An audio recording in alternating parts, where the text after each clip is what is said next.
Hey, Laura, got you a little closer to me here. I'm sitting more comfortably at my desk. All right, we are going to look at your transits and sort of wrap up your forecast. Refreshing my own brain, I was just taking a peek at this before hitting start, and got the progressed moon in Aquarius right now in the seventh house, and which emotionally, I think I've mentioned, there's an element of liberation with Aquarius. There is a Aquarius is like the trickster because he ends up bringing us freedom, but usually through some kind of an event that can be sort of even traumatic, or we can have a restlessness to us. We can feel like we are sort of unsure about what it is we're wanting to do. So there's an on again, off again quality. The seventh house is it's the house of relationships. It's the house of your Venus. And when the moon is here, we're usually focused on relationships and lovability, and you've got it naturally ruled by Venus, which is conjunct your south node in the 11th house, which is also Aquarian. There's a quality of this Aquarius energy on your relationship planets and house of disruption or trauma, like where we've even maybe like disassociated from it, in so much that it's unconscious, right? Your Uranus and Aquarius are, if you had the ability to see all of your past lives and mentally understand them, consciously understand them, that's Uranian energy. And it's the fact that we can't remember it unless we actively try to through regression or through, some people can spontaneously remember past lives, but not all. So what this is saying is there's something in there that has to do with relationship where you have a wound. Your Venus in Gemini can indicate, just in your birth chart, the two-sided thing where it starts in the childhood, where the relationship of the child to the mother, because you do have a square from your sun to your moon, and the relationship of the child to the father, like to the parents, the parental units, is one where the child can feel like they're not being seen. They can feel like they're not receiving the emotional feedback or validation or love or whatever from their parents in the way that they maybe need it. And so they figure out, well, but if I act like this, if I pretend to be this person, I get my needs met. If I'm this person, I don't. If I'm who I really am, I might not get my needs met. So I have to pretend to be this other person. That's Gemini energy. That's sort of the splitting energy. And with your Venus in Gemini in the 11th house, there can be, first of all, mentally, our worldview very much has to do with, are we in a relationship or are we not in a relationship? Because we understand that this is this wound that needs to be kind of healed, like this need to be unconditionally loved. Of course, as I think I mentioned yesterday, the process of your inner work is how you're going to heal that. And that's your Saturn and your moon in the 12th house. It's reparenting, going into your unconscious and reparenting yourself.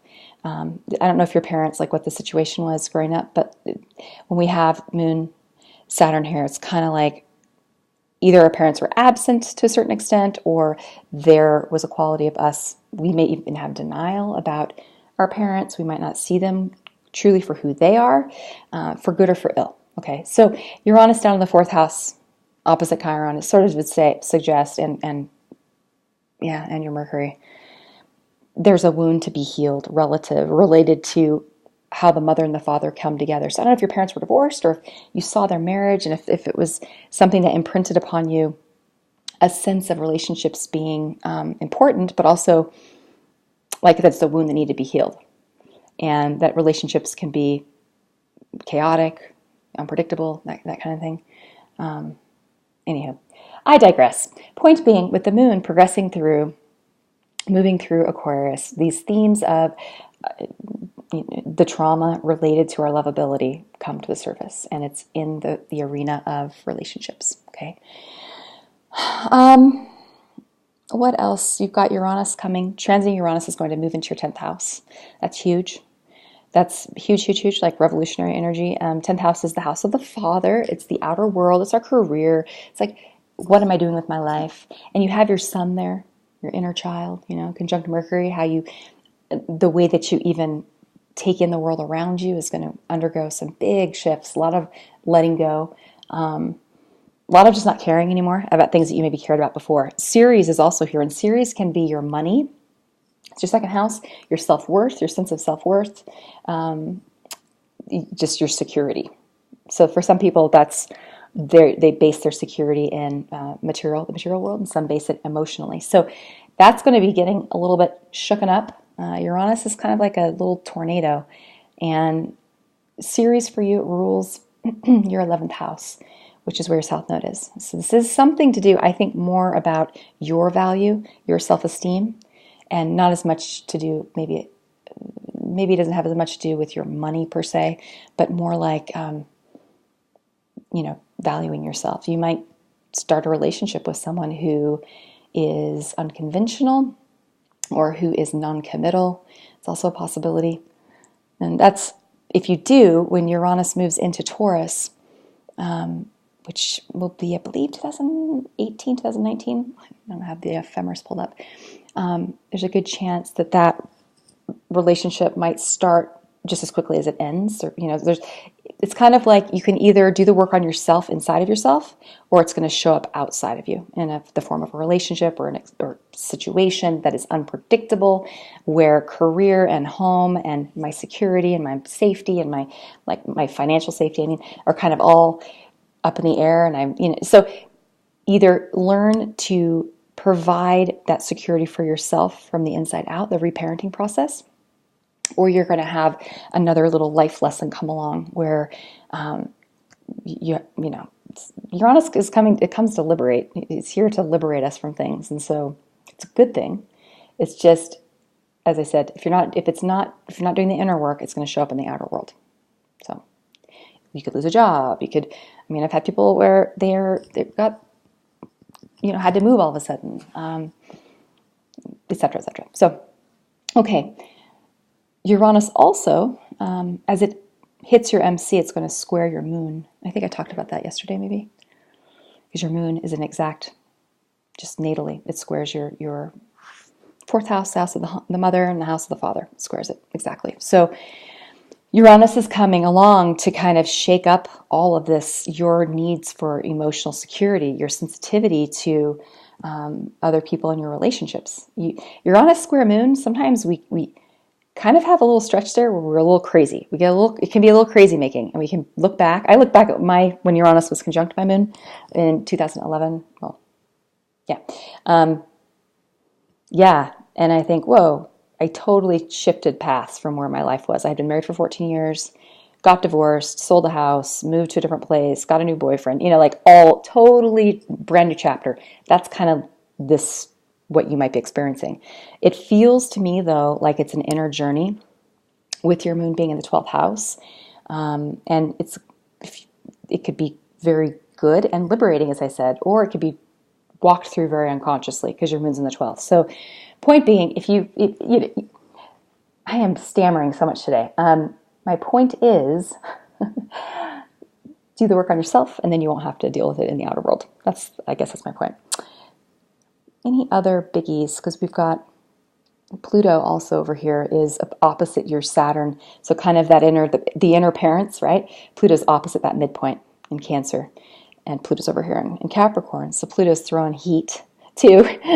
Pluto is, it makes us, there's a death and a rebirth. That's how Pluto works. So it's transformative energy. It's a great time to do inner work. I don't mean to keep harping on that, but it really is. Jupiter also will be moving into your fourth house, which is the house of home. So if you're looking to move, Jupiter here with it in Libra can definitely indicate an improvement in your domestic scene. Jupiter in Libra, because that is, partnering, it's coming together with someone. And you've got that ruled by a Venus in Gemini in the 11th. I'm wondering if you're looking to take on a roommate maybe or something. Or is it possible that you could move back with your mom or your family or where they live, or something where we're tying together these themes of the domestic scene, partnering, and friendship sort of, and something kind of maybe unexpected happening too with it.